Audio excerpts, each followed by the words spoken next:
Hello friends, आज के topic के लिए जो अपन पढ़ने वाले हैं वो है कार्डियक ग्लाइकोसाइड्स। ये एक बहुत बड़ा टॉपिक होता है एक फार्मा के सीवीएस चैप्टर में, जिधर अपन कंजेस्टिव हार्ट फेलियर में किस प्रकार के ड्रग्स देते हैं और कौन से सीक्वेंस में यानी कि दिए जाते हैं, इसके ऊपर चर्चा करेंगे। तो जैसे आपको दिख रहा है हार्ट फेलियर असल में होता क्या है, इसके ऊपर हम थोड़ा बात करेंगे। Heart failure is divided into two parts, increase output heart failure, decrease output heart failure. ठीक है, इंक्रीज आउटपुट हार्ट फेलियर किधर मिलेगा, इसके लिए आपको थोड़ा सा फिजियोलॉजी पता होना चाहिए कि हार्ट को कब ज़्यादा आउटपुट यानी कार्डियक आउटपुट बढ़ाना पड़ेगा। जैसे कि अपन मान लें कि जब टिश्यू के पास ऑक्सीजन नहीं पहुंचता या टिश्यू की डिमांड बढ़ जाती है क्योंकि उसके पास ऑक्सीजन नहीं पहुंच रहा है। कोई केस आपके पास दिमाग में आ रहा हो तो बता सकते हैं कि कब ये इंक्रीज इन टिश्यू डिमांड मिलेगा। वो है severe anaemic cases, severe anaemia में। सीवियर एनीमिया में क्या होता है कि हीमोग्लोबिन कम हो जाता है बॉडी में और टिश्यू के पास ऑक्सीजन की सप्लाई कम हो जाती है। तो हार्ट इसके लिए क्या करता है कि वो अपनी आउटपुट क्षमता बढ़ा देता है। जितना वो हार्ट पंप करता है उससे ज़्यादा मात्रा पर देता है। उसका दूसरा एग्जाम्पल है अपने पास थायरोटॉक्सिकोसिस का, इसमें इंक्रीज आउटपुट हार्ट फेलियर देखने को मिलेगा। दूसरा अपने पास आता है वो है डिक्रीज आउटपुट का, जब कब हार्ट अपनी अमूमन मात्रा से कम ब्लड पंप करता है। दो केसेस है अपने पास, heart adequately not pumping blood, जब ब्लड पंप नहीं कर पाता है हार्ट। दूसरा है हार्ट में पानी जमा हो जाता है जिसके कारण वो कॉन्ट्रैक्ट नहीं कर पाता है। अगर आप heart adequately not pumping blood के लिए कोई ड्रग सजेस्ट करेंगे तो वो होंगे आयनोट्रॉपिक्स, जो आयन की मात्रा, आयन जैसे कि कैल्शियम आयन वो बढ़ाते हैं, या वो कैल्शियम आयन एक मसल कॉन्ट्रैक्शन के लिए बहुत ज़रूरी होता है। नॉर्मल फिजियोलॉजी ऑफ मसल में आपने पढ़ा है क्योंकि कैल्शियम आयन अगर अपन बढ़ाएंगे तो उसके कारण मसल्स ज़्यादा इफिशिएंटली कॉन्ट्रैक्ट करते हैं। या तो आप बीटा वन स्टिमुलेटर दे सकते हैं जिसके कारण हार्ट पंप करे अच्छे से। दूसरा है फ्लूइड आ जाता है। फ्लूइड एक्यूमुलेट जब होता है तो अपने पास एक कैटेगरी होती है ड्रग की कि जिसके कारण लीटरों से पानी निकाला जा सकता है, उसे कहते हैं डायूरेटिक्स। ये कोई पंप है समझ लीजिए जो बॉडी का फ्लूइड बाहर फेंक देता है। ठीक है, ये दो प्रकार के ड्रग्स के ऊपर चर्चा करेंगे अपन। दूसरा है यहाँ पे हार्ट फेलियर को और डिफ्रेंशिएट किया जाता है, left ventricular failure, right ventricular failure. Left ventricular failure में यानी कि पानी भर जाता है लेफ्ट वेंट्रिकल में, उसके कारण अपन को क्लिनिकली देखने को मिलता है कि पल्मोनरी इडिमा देखने को मिलती है। और राइट वेंट्रिकुलर फेलियर में superior vena cava, inferior vena cava में फ्लूइड अकोमुलेट हो जाता है, जैसे कि सुपीरियर वेना कावा में फ्लूइड अकोमुलेट हुआ जिसके कारण increase in jugular venous pressure, jugular venous pressure में अपन को इंक्रीज देखने को मिलेगा। जबकि इंफीरियर वेना कावा में फ्लूइड अकोमुलेट हुआ, लिवर में फ्लूइड जमा होता है और क्लिनिकल फीचर में अपन को हिपैटोमेगाली यानी कि पाल्पेबल लिवर मिलेगा जो आसानी से नहीं दिखता है। ठीक है, थोड़ा सा ये सादा डायग्राम है। यहाँ पे अपन ने एक हार्ट बनाया है सादा सा। ये right atrium, right ventricle, left atrium, left ventricle. Left ventricle के ऊपर होते हैं pulmonary pulmonary vein, pulmonary vein जो कि लेके आते हैं लंग्स के इससे प्योरीफाइड ब्लड। जब आपके लेफ्ट वेंट्रिकल में पानी भर जाता है तो लेफ्ट एट्रियम में भी भरेगा, लेफ्ट एट्रियम में भी पानी भरेगा, यहाँ से पल्मोनरी वेन से लंग्स में भी पानी भरेगा जिसके कारण अपन ने देखा कि पल्मोनरी एडिमा देखने को मिला।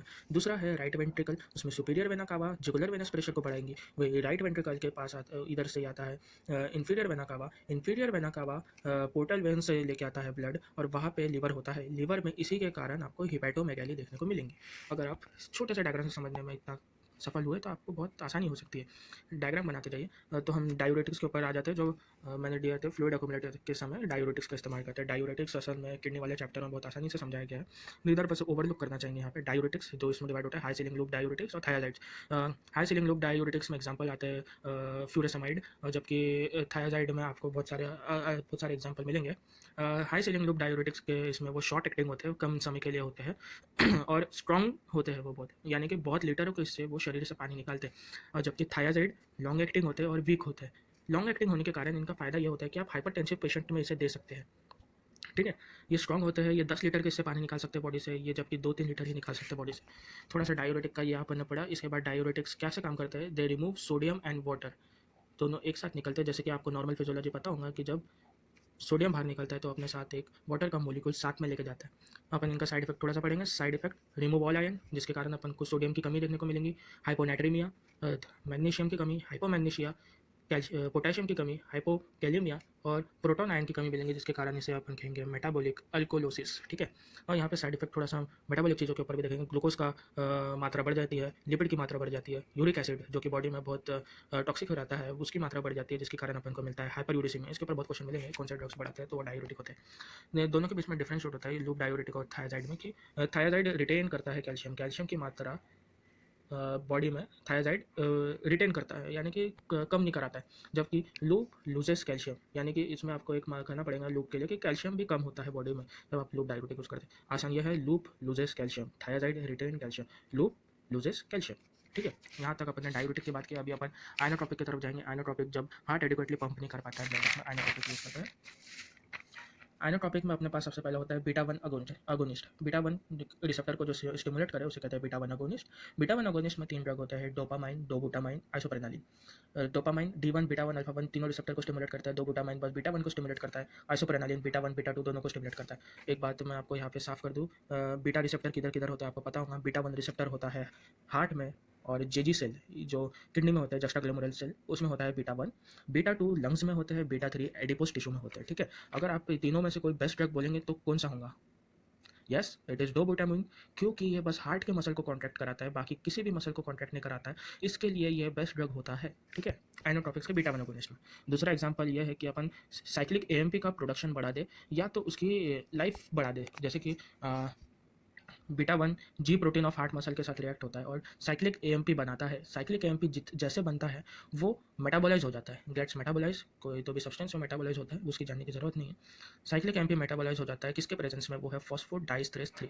ठीक है, अगर आपको पता होगा साइक्लिक एएमपी रहता है तो कॉन्ट्रैक्शन अच्छे से होता है, साइक्लिक एएमपी मोर कॉन्ट्रैक्शन, पर जैसे ही साइक्लिक एएमपी बनता है वो मेटाबोलाइज हो जाता है फॉस्फोडाइस्ट्रेस 3 के प्रेजेंस में। इसके लिए अपन ने एक कैटेगरी बनाई ड्रग्स की जो फॉस्फोडाइस्ट्रेस 3 को इनहिबिट करे, यानी कि inhibition of phosphodiesterase 3 increase CMP more contraction. Phosphodiesterase 3 को इनहिबिट करेंगे, सीएमपी की लाइफ बढ़ जाएंगे, कॉन्ट्रैक्शन ऑफ हार्ट अच्छे से हो सकता है। ठीक है, फॉस्फोडाइस्ट्रेस 3 इनहिबिटर में सबसे पहले अपने पास ड्रग आते हैं एमरिनोन, मिलरिनोन। ठीक है, ये दो ड्रग्स अपने पास, ये फॉस्फोडाइस्ट्रेस 3 को इनहिबिट करेंगे और साइक्लिक एएमपी की लाइफ बढ़ाएंगे, जिसके कारण कॉन्ट्रैक्शन होगा। इसके साथ अपन को एक साइड इफेक्ट मिला है ड्रग्स के साथ कि कंजेस्टिव हार्ट फेलियर या क्रोनिक हार्ट फेलियर में क्या होता है कि आपका हार्ट इफेक्टिवली कॉन्ट्रैक्ट नहीं कर पाता, जबकि जब आप सीएमपी देते हैं तो उसके कारण कॉन्ट्रैक्शन बढ़ता है, कंडक्शन बढ़ता है और रेट भी बढ़ता है। इंक्रीज रेट को अपन टैकीकार्डिया बोलते हैं। जबकि आपका सीएचएफ में हार्ट कैसा होता है, वो वीक होता है, वो नॉर्मली ब्लड पंप नहीं कर पाता है। आप उससे कहेंगे कि आपका रेट भी बढ़ाया जाएगा, आपका कंडक्शन भी बढ़ाया जाएगा, कॉन्ट्रैक्शन भी बढ़ाया जाएगा। इसमें सादा सा बेचारा हार्ट कैसा हो जाएगा, डर जाएगा और वो सहम जाएगा, और इसी के कारण वो डिप्रेस हो जाएगा। इन CHF we only want contraction without increasing rate, so we need cardiac glycoside। इसी के कारण अपना खोज बढ़ी और कार्डियक ग्लाइकोसाइड पे आके पहुंची। कार्डियक ग्लाइकोसाइड यानी कि डिजिटैलिस, यानी कि digitalis acts directly on the ventricular muscle, increase contraction without increase in the rate. ठीक है, इसके ऊपर अभी अपन बात करेंगे। कार्डियक ग्लाइकोसाइड यानी कि डिजिटैलिस, थोड़ा सा ओवरव्यू। एक नॉर्मल सेल है, ये साइटोप्लाज्म है बाहर का, ये जो रेड से दिख रहा है ये है सार्कोप्लाज्मिक रेटिकुलम, जिसके अंदर कैल्शियम का स्टोरेज होता है। ये अपना, इसके ऊपर 2 रिसेप्टर होते हैं जिसके बारे में अपन आगे बात करेंगे, RYR और सरका। तो ठीक है, अपन नॉर्मल फिजियोलॉजी ऑफ सेल की तरफ बढ़ते हैं, जिसके बाद आपको पता चलेगा कि डिजिटैलिस कैसे वर्क करता है। एक बार अच्छे से देख लीजिए, मैं रिसेप्टर वगैरह और चैनल के बारे में बताऊंगा आपको। देखिए, for contraction depolarisation is needed, जैसे कि नॉर्मल फिजियोलॉजी में होता है। 2 टाइप ऑफ आयन चैनल होते हैं एक सेल के अंदर, sodium potassium pump and sodium calcium exchanger. ये है आपका सोडियम पोटेशियम पंप, सोडियम बाहर जाता है, पोटेशियम अंदर आता है, और यह है sodium calcium exchanger, NCX। Sodium अंदर आता है, कैल्शियम बाहर जाता है। ठीक है, during depolarisation sodium moves out through sodium potassium pump, sodium बाहर गया, पोटेशियम अंदर आया। In cytoplasm calcium ion comes in contact of RYR। RYR का मतलब क्या होता है? RYR एक रिसेप्टर होता है सार्कोप्लाज्मिक रेटिकुलम के ऊपर, जिसका फुल फॉर्म है राइनोडिन रिसेप्टर।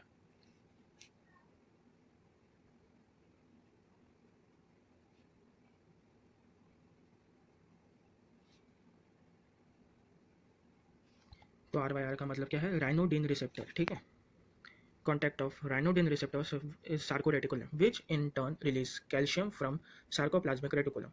यानी कि कैल्शियम जो साइटोप्लाज्म में होता है, वो कैल्शियम जाता है राइनोडिन रिसेप्टर के पास, वो कहता है भाई मुझे कैल्शियम निकाल के दो सार्कोप्लाज्मिक रेटिकुलम से। कैल्शियम ने ही कैल्शियम का रिलीज कराया, क्योंकि वो गया राइनोडिन के पास मांगने, इसीलिए अपन इसे कहते हैं कैल्शियम इंड्यूस कैल्शियम रिलीज।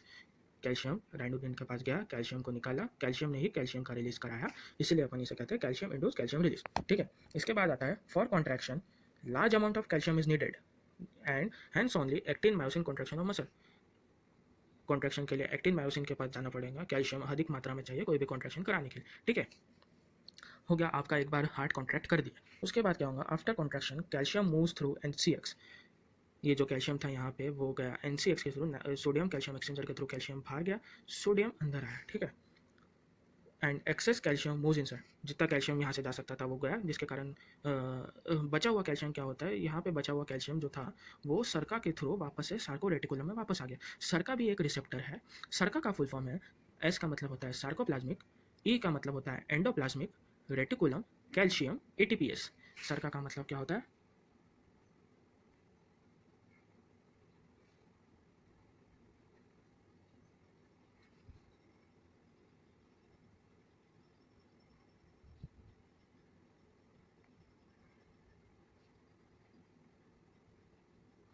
सरका का मतलब होता है sarcoplasmic endoplasmic reticulum calcium ATPase. ठीक है, अधिक कैल्शियम जो था साइटोप्लाज्म में वो सरका के थ्रू वापस से सार्कोरेटिकुलम में गया। जो कैल्शियम दिया था कैल्शियम को राइनोडिन रिसेप्टर ने, वो सरका ने वापस ले लिया। समझे इतना? इसके बाद डिजिटैलिस जो कार्डियक ग्लाइकोसाइड है वो कैसे काम करता है इसमें देखेंगे। डिजिटैलिस सबसे पहले करता है inhibition of sodium potassium pump, यानी कि ये जो आपको रेड दिख रहा है और ये जो डिजिटैलिस दिख रहा है, इसने ये पंप को बंद कर दिया, जिसके कारण क्या हुआ, सोडियम बाहर नहीं जा पा रहा, पोटेशियम अंदर नहीं आ पा रहा, सोडियम की मात्रा इस हिसाब से अधिक हो जाएंगी सेल के अंदर। ठीक है, ये अधिक होगा तो ये जो यहाँ से कैल्शियम बाहर जाता था, क्योंकि सोडियम की कमी के कारण डिफ्यूजन होता था दोनों सेल का। ठीक है, कैल्शियम बाहर जाता था क्योंकि सोडियम अंदर कम होता था, इसलिए सोडियम अंदर आता था। जब सोडियम ही अंदर ज़्यादा है, जबकि सोडियम ही इधर बहुत ज़्यादा है, तो कैल्शियम बाहर क्यों जाएगा अभी? इसके कारण यहाँ पे भी आपको इनिबिशन देखने को मिलेगा। ठीक है, sodium calcium exchanger also get inhibited because sodium is present in large amount inside the cell. यही अपन पढ़ेंगे। Inhibition of sodium potassium pump, increase amount of sodium inside, sodium calcium exchanger stop working. ठीक है, hence इसके कारण जो calcium की भी मात्रा सेल में बढ़ जाएंगी, क्योंकि कैल्शियम भी अभी बाहर नहीं जा रहा है। एक्सेस कैल्शियम जो था वो वापस से सरका के थ्रू जाएगा और सार्कोप्लाज्मिक रेटिकुलम में बढ़ता जाएगा, और हर एक बीट के बाद कैल्शियम ऐसा जाएगा, कैल्शियम मांगेगा, एक्सेस कैल्शियम वापस जाएगा। हेंस आफ्टर एवरी बीट, हर एक हार्ट के कॉन्ट्रैक्शन के बाद कैल्शियम की मात्रा बढ़ते जाएंगी, और एक समय ऐसा होगा कि फोर्स ऑफ कॉन्ट्रैक्शन बहुत अधिक हो जाएगा, जो यही चाहते थे। पर आप समझ रहे हैं कि हर एक बीट के साथ बढ़ता है, तो ये ऐसा नहीं है कि आप दे देंगे और हार्ट बीट जैसे ही बढ़ जाएंगी, नहीं, ये स्लो एक्टिंग ड्रग है भैया। ये आपको ऑन स्पॉट एक्शन तो नहीं दिखाएंगा, पर धीरे धीरे दिखाएंगे। तो इसके बाद hence digitalis is always slow acting, जैसे हमने बताया हर एक हार्ट बीट के बाद बढ़ता है acting drug, because it is increasing calcium level step by step. अगर आपने इसको इंट्राकार्डियक भी दिया, इंट्राकार्डियक यानी कि हार्ट के अंदर भी डिजिटली डाला, तो भी ये एक ही बार में आपको हार्ट बीट बढ़ा के नहीं देगा, ये स्लो ही स्टेप बाय स्टेप ही बढ़ाएगा। ठीक है, तो नॉर्मल अपन डिजिटलिस का फंक्शन कर लेते हैं। डिजिटलिस हार्ट का फोर्स ऑफ कॉन्ट्रैक्शन बढ़ाता है, हार्ट रेट कम करता है, ब्लड वेसल में भी ये वीक कॉन्स्ट्रिक्टर है, किडनी का डायूरेसिस इन CHF यानी कि पानी बाहर निकाल देता है CHF पेशेंट में। ठीक है, अब डिजिटलिस के बारे में थोड़ा सा और। डिजिटैलिस, डिजॉक्सिन और डिजिटॉक्सिन के इसमें दो ड्रग होते हैं, इसमें डिवाइड है। डिजिटैलिस एक फैमिली है डिजॉक्सिन और डिजिटॉक्सिन की। खैर डिजिटॉक्सिन तो अभी बंद हो गया क्योंकि टॉक्सिक था, ये बैंड हो गया। वैसे digitoxin is A band. Digoxin excreted from kidney, digitoxin excreted from liver. कैसे याद कर सकते हैं, हर टॉक्सिक चीज़ लीवर में मेटाबलाइज होती है, तो एक्सक्रीटेड फ्रॉम लिवर। ठीक है, और ये एक्सक्रीटेड फ्रॉम किडनी। अगर किडनी खराब हो गई तो उसमें अपन यूज़ नहीं कर सकते वैसे, इसीलिए Contra indicated in renal failure. Contra indication यानी यूज़ नहीं कर सकते आप जब रीनल फेलियर है, क्योंकि तब डिजॉक्सिन की टॉक्सिसिटी हो जाएंगी। एंड डिजिटॉक्सिन जब आपका लीवर फेल है तब आपको कॉन्ट्राइंडिकेटेड रहेगा, यानी कि लीवर फेलियर में आप इसको नहीं दे सकते। साइड इफेक्ट सादे साइड इफेक्ट नोजिया वॉमिटिंग, क्योंकि ये कार्डियक हार्ट के ऊपर काम करता है, तो हार्ट के ऊपर ज़्यादा साइड इफेक्ट देखेंगे इसके। अरिदमियास कॉज कर सकता है इसके ड्रग इंटरेक्शन होते हैं एंटी अरिदमेटिक ड्रग्स के साथ, वो भी पढ़ेंगे। Most common side effect ventricular bigeminy, most specific non paroxysmal atrial tachycardia, NPAT कहते हैं इसे, NPAT with AV block, atrioventricular block के साथ होता है। मोस्ट कॉमन वेंट्रिकुलर बाइजेमिनी, अगर स्पेसिफिक सबसे पूछा तो non paroxysmal atrial tachycardia with AV block. ठीक है, drug interaction quinidine, verapamil, amiodarone, thiazide. Quinidine anti arrhythmic drug है, वेरापेमिल कैल्शियम चैनल ब्लॉकर है, अम्योडेरॉन एंटी अरिथमेटिक ड्रग है, और थायाजाइड एक डायूरेटिक है। ये चारों ड्रग्स जो होते हैं ये टॉक्सिसिटी बढ़ाते हैं डिजॉक्सिन की। इसको ऐसे आ सकते हैं, क्विन ने वाट लगा दी, क्विनिडीन, वेरापेमिल, अम्योडेरॉन, थायाजाइड, तो कोई ने वाट लगा दी जिसके कारण टॉक्सिसिटी हुई डिजॉक्सिन की। ठीक है, और इसके साथ डिजॉक्सिन की टॉक्सिसिटी लेस करनी है, वी कैन गिव